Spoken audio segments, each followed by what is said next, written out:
Hello everybody. Welcome to today's webinar, which is all about some various different tips for tethering in Capture One. Now, just to be very clear, today is not going to be a full-on rundown in Capture One about how to tether. There's already a great webinar. Oops, turn the levels down a bit. Sorry, I'm shouting at you. There's already a great webinar. A good webinar on how to shoot tethered and do all the kind of Capture One things. So I'm going to link you to that in the description of this YouTube or Facebook broadcast, so you can watch that at your own leisure. And all the other things that I mention in this broadcast as well, I'll compile in a list of products and links, so you can find it easily. So don't worry about that. So really what we're going to talk about in this short session is some tips on connectivity, a few little gadgety things that you can use to help the tethering process go a lot smoother. So we've got a few different products from Tether Tools, from a company in the Netherlands called Stek, and also Small Rig and a few other bits and pieces. And then we'll also talk about cables, what to avoid, and a couple of considerations that you need to make for reliability as well. We'll look at a wireless option, just with a little video clip, talk about some settings on your camera which you might have to consider as well. And then finally, we will go into Capture One, and then I will give you a couple of setup things that you can do just to make your tethered sessions much more repeatable and easier and faster to set up. And again, more details can be on that in the full-on tutorial. So first of all, before we even get to the Capture One part, you obviously need to connect your camera to Capture One, of course. Now, obviously that's with a USB cable, and we're going to come to cables. But first of all, we're going to look at one of the first products from Tether Tools, which is the jerk stopper. Now, if I just hold up this Fuji, what do we got, an X-T2. Now I'm just going to bring it closer to the camera. It will just take a while for the focusing to settle. Now, the design of USB, regardless of whether it's this type, I can't remember what this is, type D, I think, selection, so the little flat one, regardless of the kind of USB cable that you're using in your camera, unless it disappears significantly inside the body of the camera, the engineering of it, so let's just let that focus settle again, the engineering isn't that great. So, you know, if you're moving around the studio, changing from portrait to landscape and so on, there's a fair amount of flexion and, you know, motion on that camera, on that cable, which isn't great. Now, replacing a cable, that's no big deal, but replacing ports on a camera, depending on the camera, is anything from, you know, $300 all the way up to $800 just to fix those ports. So what can we do just to make that connection a little bit better and a bit more stable? Well, what you see on screen is the jerk stopper by Tether Tools. I like this product just because it's nice and simple, relatively inexpensive. You can attach this first part here. I'm just going to switch to a different camera so you can see kind of a bit clearer what's going on. So let's just switch over to a close-up view. So we've got this little guy here. Now the thing is, if you've got more than one tether cable, you can just buy more of these jerk stoppers and then attach them to your cables and so on. And then you've got this little guy which just goes to whatever eyelet on your camera. So this one here, like so. And then if I just go back to the main view, because I'm going to run out of hands, of course we can attach those together. Whoops, like so. And then it just gives us a bit of extra stability. Let's just let the focus all settle in a second, and just gives us a bit of extra stability on that end, like so. But, you know, worst comes to worst, if some clumsy oaf does trip over the cable, then it's not physically attached to the camera. Good question I saw just pop up from Andrea. Just yesterday, I was shooting my new Tether Tools USB-C cable with my Canon 5D Mark IV, but C1 couldn't find the camera. Fine with the USB-A port. Do I have to change any settings? We will come to that when we talk a little bit about cables as well. But no, you don't need to change any settings, but that's all something to consider when we're talking about cables and length. Now, another Tether Tools product, which I almost forgot to mention. So that's this guy. And I'm just going to switch over cameras again so we can see this a little bit closer. So this is called the Tether block. One second, you'll see it in a second. So Tether block. So this one is Arca plate compatible. So it's just a quick release. And then it's got those channels which the cable can wind its way through, and that physically bolts to the bottom of your camera. So it's, you know, it's super, super secure. So this would just go on the bottom of my camera like so, and then the cable is sandwiched, you know, between the plate and the camera itself. So Wig, I just saw your comment as well. So let's just put Wig's comment on screen. They do a great thing called a tether block as well, much more solid and secure than the jerk stopper. Jerk stopper for still life, tether block for chatting and moving models around. And that's actually a great way to differentiate between the two. You see, it's nice and unobtrusive.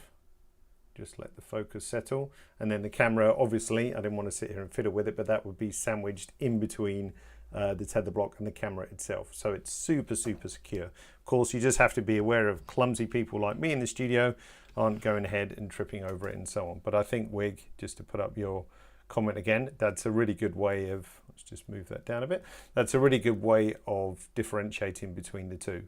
So for still life, jerk stopper, that's perfect. Just stops it wiggling around a bit. And then if you're moving around heavily, then the tether block is great. Now, we've also got some other options. So when I did the webinar about tethering, I got contacted by a company called Steck, which was built by, just finding the photographer's name, Joost Koschkamp. Hopefully I've said that right. And I'm just going to roll you a little animated movie. So connection problems, of course. Now these are designed to work with Tether Tools cables. They may work with others, but they're designed specifically for the size of the sockets and so on. And these utilize quite cleverly, the jacks, so for headphones and microphones in at the side of the camera.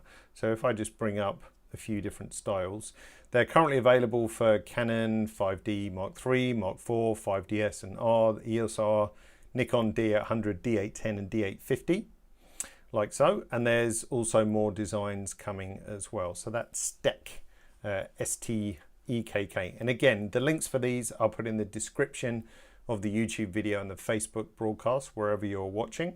And then I will link to those so you can find them. But that's a really, you know, innovative way to utilize something like that and just give some kind of protection to the cable. Now, of course, if there is one super clumsy, then it's not a complete fixture like the tether block. So if someone does cable trip, good chances are it will just pull out as well. Are you talking about me, John? Any options for anchoring the USB to a phase one back in case of a clumsy studio visitor? I would say, you know, either of those earlier solutions. The tether block is great, and also the jerk stopper as well. Now, someone mentioned, Dan just says, I prefer the RSS L bracket. So that's similar to the next product I'm going to show. I'm just looking at the other, let's see,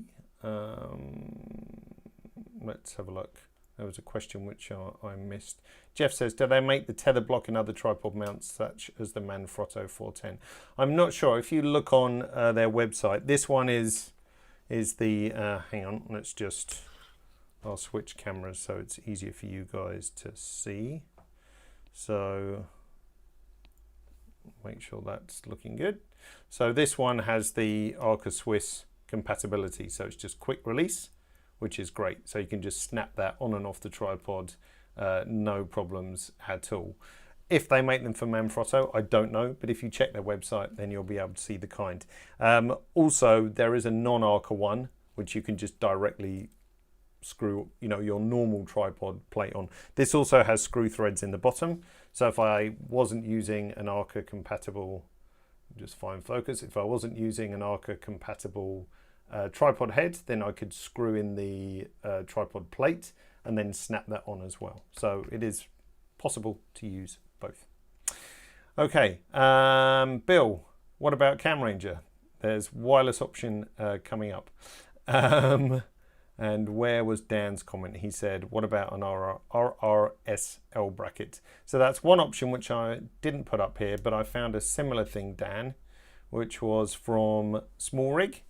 Now, Small Rig relies on you having a cage for the camera. Now, some of you might not be so interested in that, but if you are going to have a cage for the camera as well, then Small Rig have, you know, a bunch of different cages, a bunch of different options that you can add to the cage also as a cable secure, which is kind of pretty smart as well. One thing I should also mention, don't forget to look in the box of your camera, because there's a lot of definitely Fuji, Nikon cameras, Fuji, Nikon and Canon cameras out there, which actually come with a little device which screws into the side to help fix the cable as well. Most people look at it and think, what on earth's that, and chuck it, but some cameras do come with it by default as well. Michael says Manfrotto and Arca are compatible. As I said, you can screw in any plate. Ken says Tether will only have one for Arca, so check their website to see the availability. Wig says, oh, those look good. I assume you're referring to the Stex. And yeah, they're pretty cool, actually. I think that's just a really nice idea. Again, links for all this I'll put in the YouTube description. Now, another option I found, which is a kind of a bit more substantial, is lock port from lock circle. So again, it's kind of related to the cage method or system, except not quite as big as something like Small Rig, probably closer, I would say, it was Bill mention it, I think, to an RRSL bracket. So lock port by lock circle fixes physically to the side of the camera. Sometimes you need a bottom plate on the camera, and then it gives you two rear facing ports as well. Now, if you're shooting tethered with the camera up to your face, then that might not be super comfortable. But if you're doing still life and you want to really preserve that socket on the camera, then that's quite an interesting solution as well. So that's lock port from lock circle. Eve says Sony Alpha 7 R4 has a clamp included as well. So look in your box. Don't throw that mystery bit of plastic away. Let's just move this camera out the way of a second, because now that we've talked about a few different things to attach or help keep the cables secure on the camera side of things, and again, Tether tools also have some options to keep it secure on the computer side, but that's less of an issue because the computer's static, of course, and I'm sure there's plenty of gaffer tape and rubber band homemade solutions which can also work for that as well. When we talk about cables, here is a humble cable, again from Tether Tools in this instant. Not all cables are identical, and of course not all standards for USB are the same. So typically, if you had like a 1 meter USB cable, you're going to have probably a super reliable fast connection and so on, but 1 meter is not particularly practical for most uses. So you'll find that generally most longer tethering cables, regardless of where you buy them, are 3 meters and up. Now, a couple of things to bear in mind. If you're running on USB 2 or USB 3, then generally you can get away with 3 meters, sometimes at a stretch 5 meters as well, if you're just connecting directly to the computer. Now, if you've got an end-to-end USB-C cable, then technically the maximum length is 3 meters. So there was a comment earlier, I think that was, who was that? It wasn't Thomas. I'll get to your problem in a second, Thomas. Sorry, I can't find it. It was Andrea, that's right.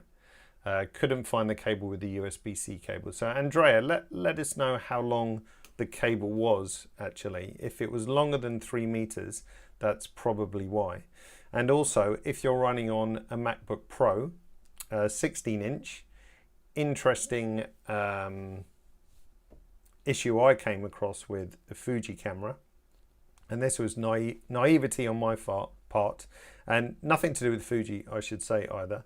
So myself and a customer, we were trying to tether a GFX 100 to a MacBook Pro 16. Couldn't get any connectivity. His GFX 50 connected just fine, but the 100, nothing. Now, what I didn't quite appreciate was that on the MacBook Pro 16, that even though you've got 2 ports on one side, 2 ports on the other, I thought they were entirely equal. They're not. So the GFX flatly refused to connect on one side, I think it was the right-hand side, but tethered just fine on the left-hand side. So just, that's often, let that be a warning as well, that not all ports are equal. So if you're having a disconnect on, or a lack of connection on one particular port, try a different port. My older MacBook Pro, actually this old one which is sitting behind me, which I dragged out to test something, that flatly refused to tether anything. I think it was on the left-hand side and would only work on the right-hand side. So no 2 ports are equal. So consider the cable length. Just because you can buy a 5-meter cable doesn't necessarily mean it's going to work. Consider that USB-C type connections are 3 meters. So Andrea says he had 4.6 meters. So you're kind of at the borderline there if we don't use something else, which we're going to talk about in a second. So consider the length, consider the quality of the cable, consider the maximum, consider the ports that are available. Try different ports as well. And if all else fails, a handy little thing that you can use, or a good suggestion, is to try something like a powered USB hub, because this is one example, but if you do have instability of power on your laptop ports or computer ports, take that out of equation, get a USB hub which has an external or an additional power supply. And then that way, you're not relying on the computer to deliver the power that's required. And then you might find that you can use those longer cables. And as James says, after 3 meters, you will get some loss depending on the quality of the cable. Absolutely. So again, it's a trade-off between speed and all those things.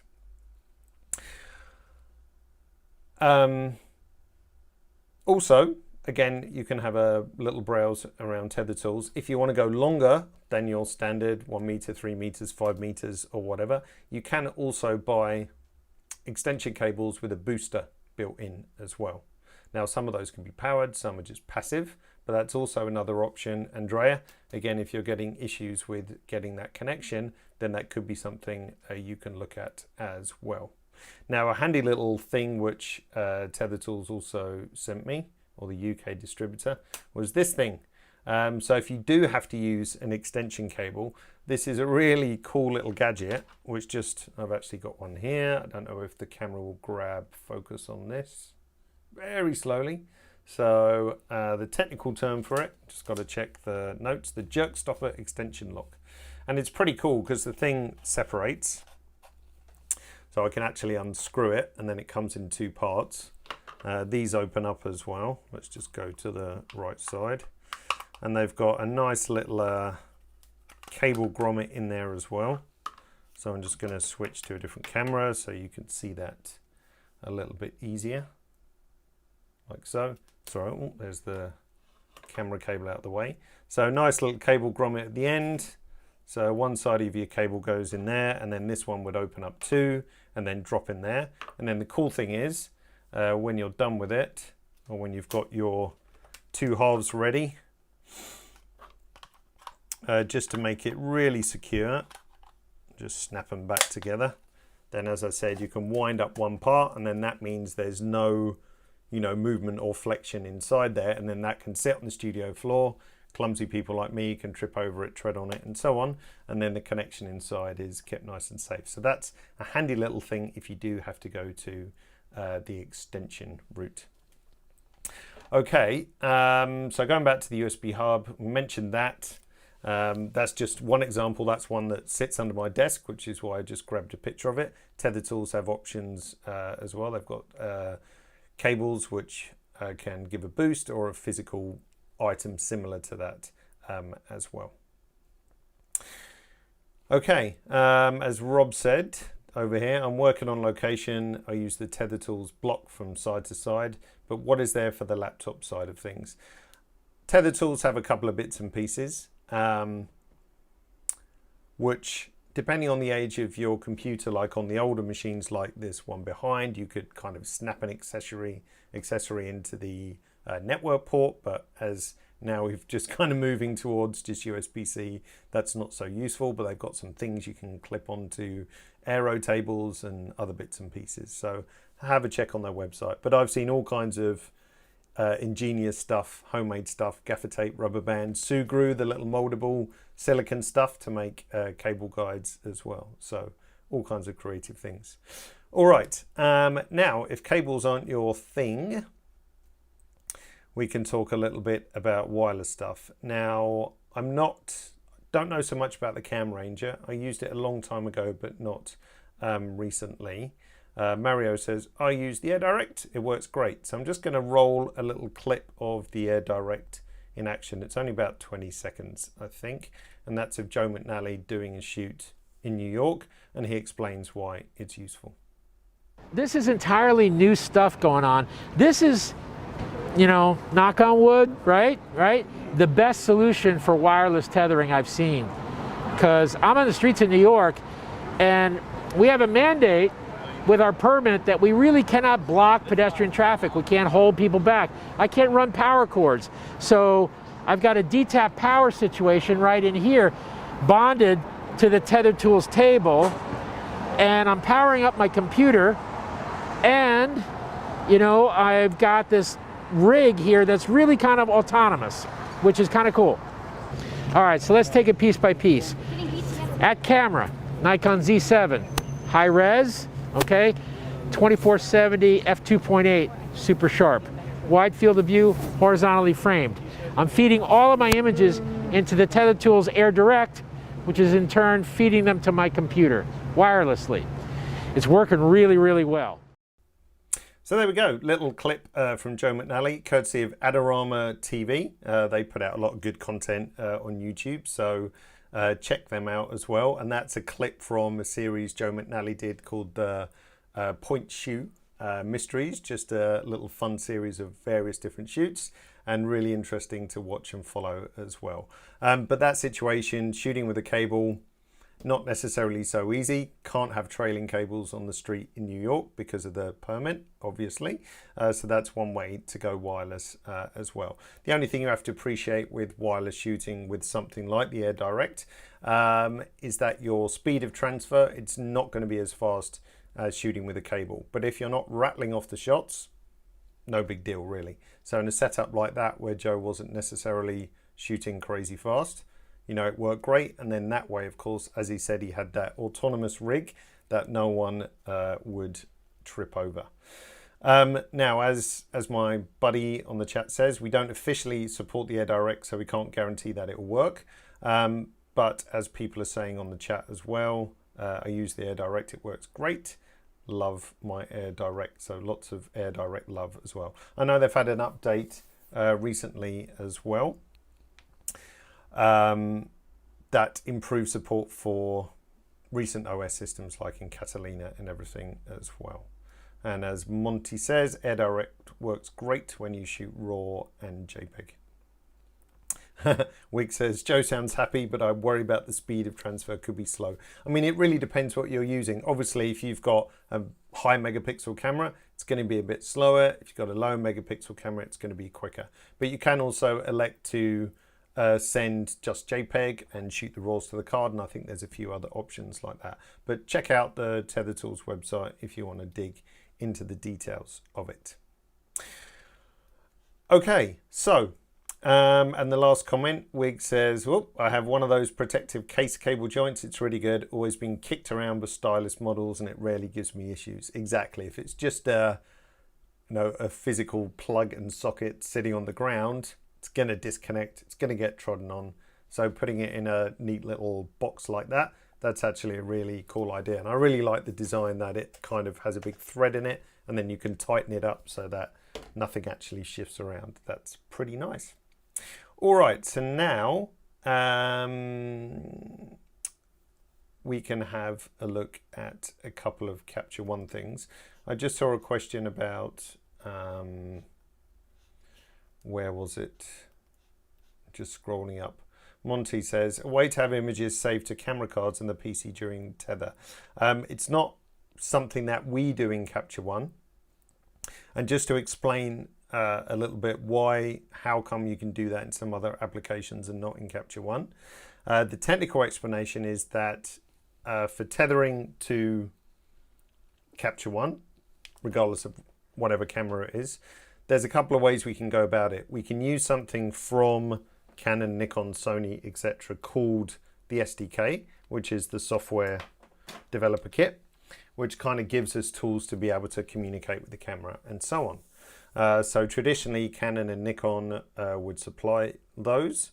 The only issue with Canon and Nikon supplying those is that we are then, reliant on them to A, make sure it works, and B, to add newer cameras in a timely manner. Now, when I first joined Capture One a long time ago, an OS update broke the Canon SDK, and you could no longer shoot tethered with a Canon into Capture One.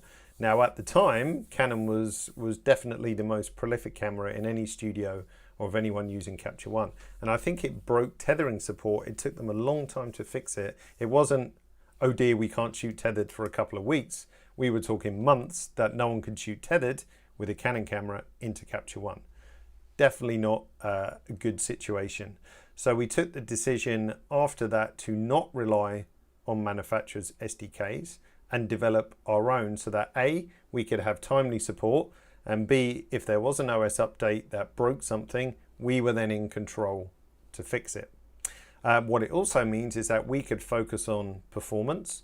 So Capture One will shoot tethered faster depending on the camera setup, but if we give a rough figure of around 30% faster than if we were using the manufacturer's SDK. So by taking the SDK out of the equation, it means we can improve performance, but we lose something like being able to write to the card and to Capture One at the same time. Now, there's a couple of exceptions to that. Some Fuji cameras, some Sony cameras, because of the firmware in the camera, will actually do both. It will write to card and send out down the USB pipe as well. So it's entirely possible that your camera already has that functionality too. So just to explain why. Now, if you want to shoot to card as well in form of a backup, my argument is also that that's not really a great backup. Because if you're shooting to Capture One, you're probably adjusting on the fly. Your client's doing some picks and selects and so on. If you're using the card as a backup, if your computer explodes and you need to reset, then you've got to import everything back off the card. If your client's made any selects, that's all gone. If you've done any adjustments, that's all gone as well. So a great utility like ChronoSync, for example, which would just mirror what's going on your computer, is like a really efficient backup, and you can be up and running in seconds as well. So yeah, so it says you can save the card on Sony's, must set up in the camera. I've used my GFX and it does to the card no problem. Sony a7 III as well, XT3 no problem as well. Canon shooter, there we go. So you can also ask Canon if something that they can put onto the camera itself as well. Okay, alrighty. So what was I going to talk about next? I think now one last thing to think about on your camera. Let's just go. Now, every camera system is going to be different, of course. So me showing you a Fuji menu is not necessarily, just try and get this without any reflections. So me showing you a Fuji menu isn't necessarily super intuitive, but they generally use the same kind of language. So let's just get up Rover Cam like so. So if I go to connection setting, and then we go to PC connection mode. Often if you're not connecting, it's because the camera is set up as a USB card reader. Canon and Nikon tend to use the terminology mass storage device. Sounds super nerdy, but that's essentially what it means. So ideally you're looking for PC remote in the terms of Fuji, USB tether shooting and so on. So if it's your first time ever connecting to Capture One, just consider that you need to double check what camera settings are on there as well. Okay, Brandon was saying, is there a way for Capture One to write to computer and mirror to an external drive? Not natively within Capture One. There is on our enterprise version, but that's designed for e-commerce, not single operators like ourselves. So as I said, Brandon, something like ChronoSync, doesn't have to be ChronoSync, Carbon Copy Cloner. There's plenty of PC utilities as well. Simply, you can set them to say, whatever's going on here, mirror it across to my hard drive. And ChronoSync, super easy to set up as well. Okay, so let's finally look at Capture One. And of course, something you need to always check is make sure we actually support your camera for tethered shooting as well, and I'll put a link in the YouTube description for that as well. That's, you know, a fairly rudimentary thing to check, but we don't support tethering for every single camera that we support. So models from Canon, Nikon, Sony and Fuji are the ones that we can currently tether to. All right, so let's take a look at Capture One for a second. So we got a shot actually from last week or the week before. That's one of Joe McNally's shots as well. So let's just talk about a couple of things that you can do in Capture One just to kind of make the shooting process as repeatable and consistent as possible. Now I go into a bit more detail on the tutorial itself, so we'll just cover this briefly. And again, you can watch the full-on tethered shooting webinar for a bit more information. So first of all, another thing that you can check, it's highly unlikely that this will ever be unticked, but in the preferences in the capture tab, you'll find checkboxes for each manufacturer. Now, you don't have to turn off the ones that you don't shoot with. There's no conflict or any issue like that. If in some weird, rare scenario one of these has been unchecked and that's the camera you're using, then you won't get a connection. So it's always worth just making sure they are ticked on as well. Now we're going to close this down and we're going to say File, New Session. So let's just call this Tether Talk. And what's a session? Now if you're brand new to Capture One, you might not know there's an alternative file management called Sessions. And what sessions are really designed for a single project or a single shoot, like a tethered shoot, whether that's in the studio or location, whatever. If you're shooting tethered to Capture One, then using a session makes sense. So that's under File, New Session.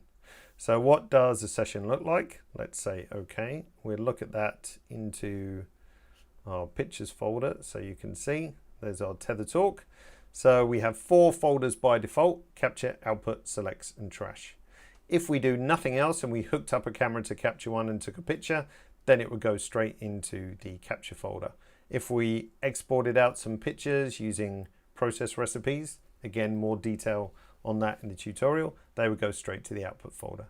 And we have a folder which we can drag and drop in selects. So like the best images from the shoot, you don't have to use that folder if you don't want to. It's there if you wish. And a trash folder for all the crappy stuff.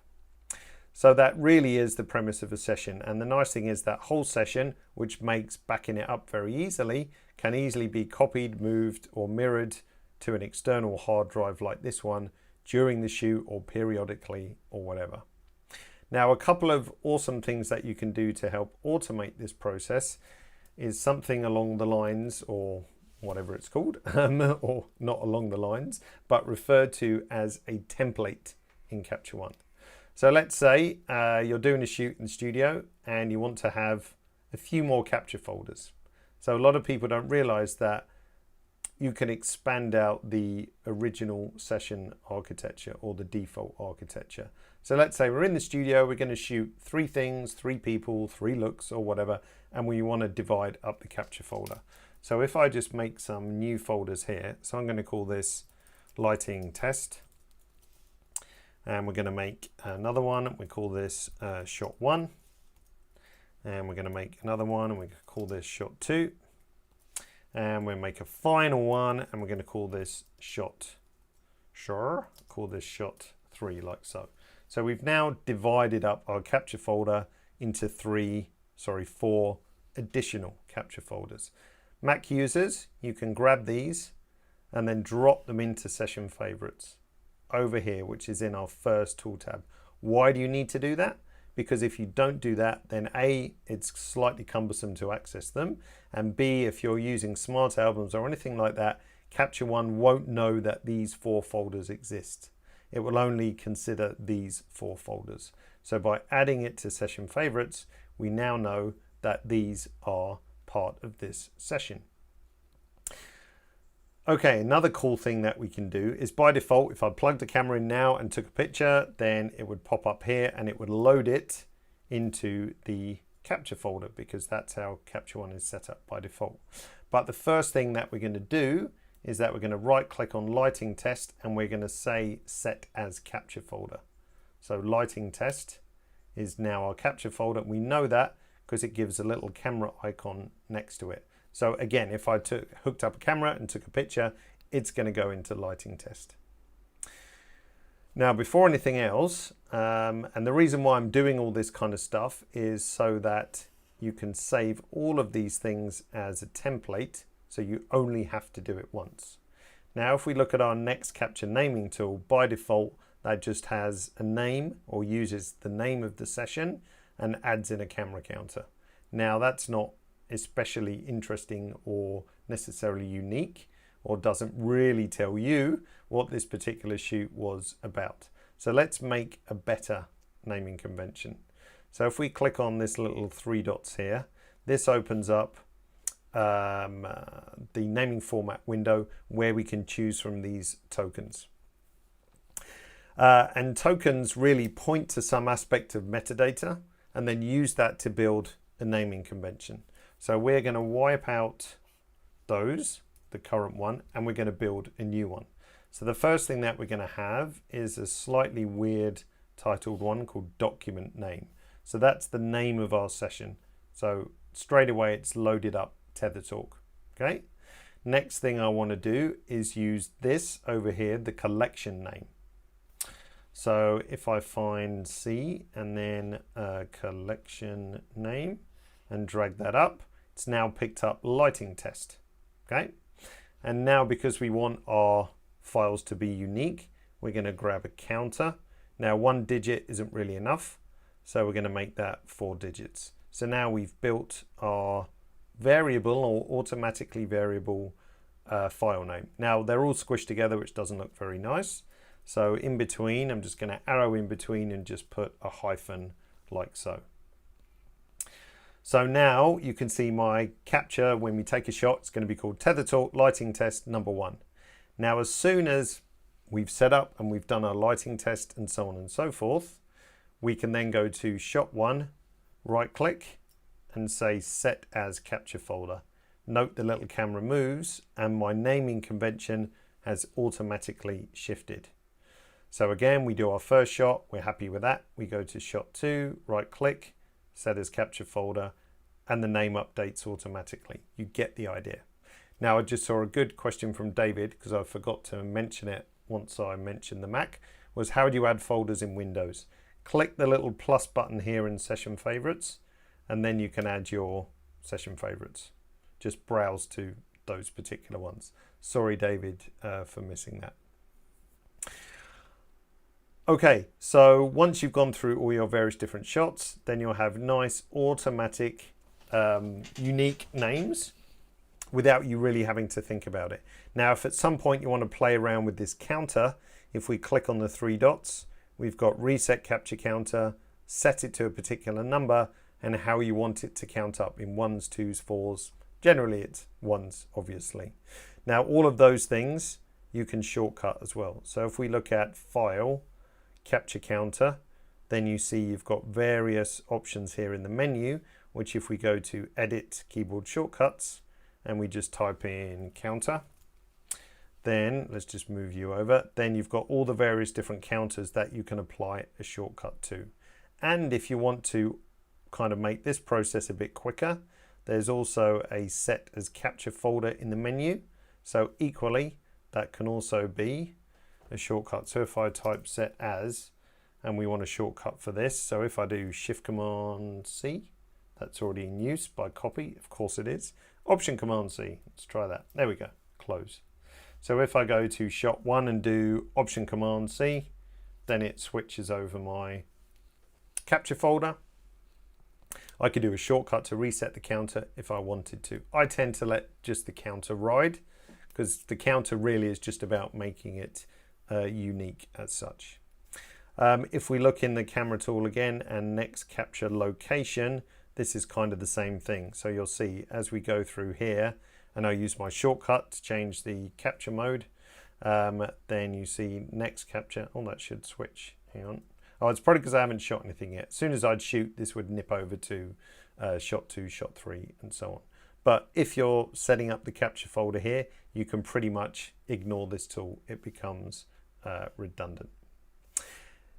Now, if you make any session albums, like smart albums and so on, this can all be part of your template as well. So I'm going to set the next capture destination back to this one. So that's File, Set as Capture folder. There's my shortcut, you can see. Or if you prefer, you can right click and do the same thing. Now, what we're going to do is, to make this seamless and easy for the next time, is to say File, Save as Template. So let's do that, and we're going to call this 3 folder, not pound folder, 3 folder setup, like so, and save that. Now we're going to close this session down, and we're going to say File, New Session, and we're just going to call this More Tether. Now, instead of hitting OK, we're going to go to blank and say 3 folder setup, and say OK. Capture One will make us the session. It will set up those different folders, target lighting test as the capture folder, do our naming convention. So you'll see as soon as I select that, it's now filled that in. And if we look in Finder, we can see we've got our session, More Tether, and it's made our additional folders and so on. So all that kind of setup stuff, you should only really have to do once. Now you can have more than one template. So if you wanted to have a template for a 10 folder setup or a 5 folder setup, or for a different client or whatever, then you can very easily do so. So you can save as many of those templates as you like. Let's just check some of the questions. That's so useful. I'm glad. I don't know what you're referring to, but I'm glad whatever it was useful. I have a bird feeder outside, and each time they see me, they fly away. So I will try tethered shooting. Sorry, I'm just hidden a bit. That's a good idea, because you can trigger from Capture One. That would be a great way to do it. Will it be possible to tether with Olympus cameras in the future? I'm afraid we can't comment on future developments. As with Capture One, anything is possible. It's always based on market demand, how many people want to do a certain thing or use a certain feature. Let's see. Having a tethered workflow is essential to any shoot, especially with Capture One. I agree. Let's see. Yes, Frank, hopefully that answers your question. I'd like to use my own preset for each session I create without having to select the same preset each time.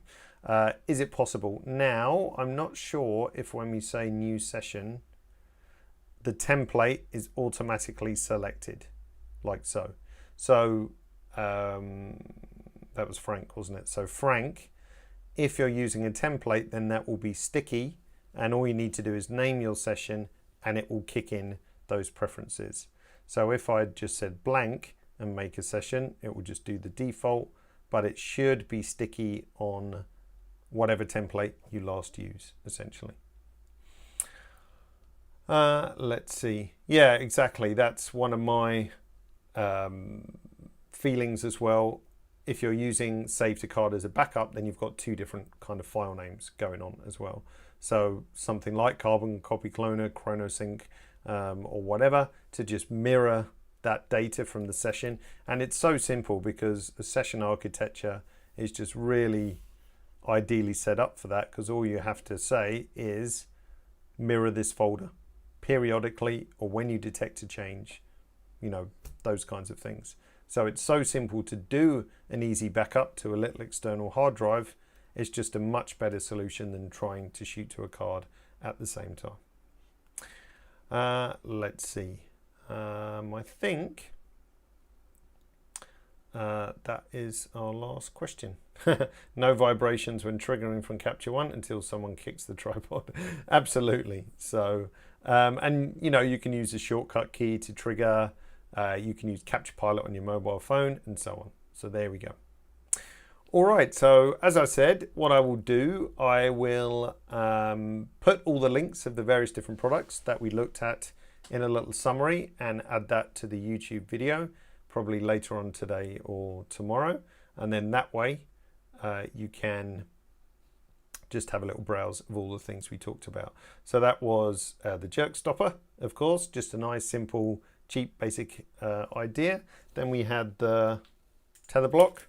So this guy, which I forgot to put a picture up of, but that's the tether block, nice, good, solid solution.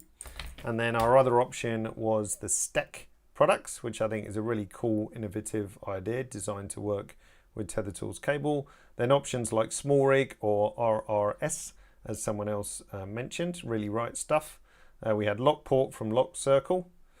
And then not forgetting our handy little extension block as well. So loads of different gadgets that you can use. And of course the Air Direct in use with Joe McNally, courtesy of Adorama TV as well. So thanks to Adorama as well. And last question here from Marco about templates. Can you create subfolders with unique session name based on the session name? Example, session name, date, client name, subfolder. You pretty much, the sky's the limit. So these are all the available tokens that you can use to build a name that contains all the metadata points that you could have. So if you punched in, sorry, let's just cancel out of that. If you punched in, we need a picture to do this, but if you punched in any metadata value as well, when you came to build your naming convention, then you can use any metadata term as well. So really, Marco, the sky's the limit. There's around 60 odd tokens. Most of them you and I will never need, but you can build pretty much anything possible.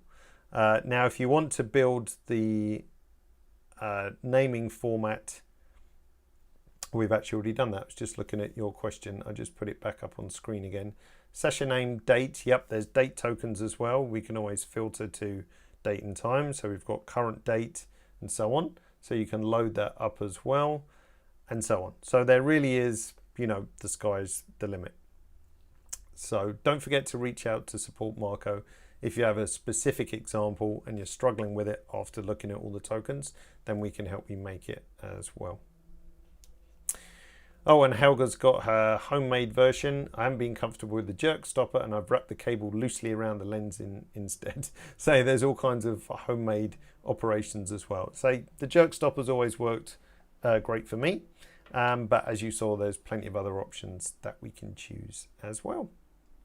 All right, thanks for joining us again today. I hope that was useful for a little roundup on the various gadgety things that you can plug into your camera and considerations to make as well. You know, the easy bit is just shooting into Capture One. It's all the other stuff which you have to consider to get that stable connection, make sure it doesn't disconnect at the critical point, and just make sure everything is smooth and repeatable as well. Thanks again, everybody. Thanks for joining us, and I hope to see you again. We'll be back next week with more live stuff, and as usual, it goes up on Facebook and on YouTube with the schedule of what's coming up. So take care and see you all again soon. Bye now.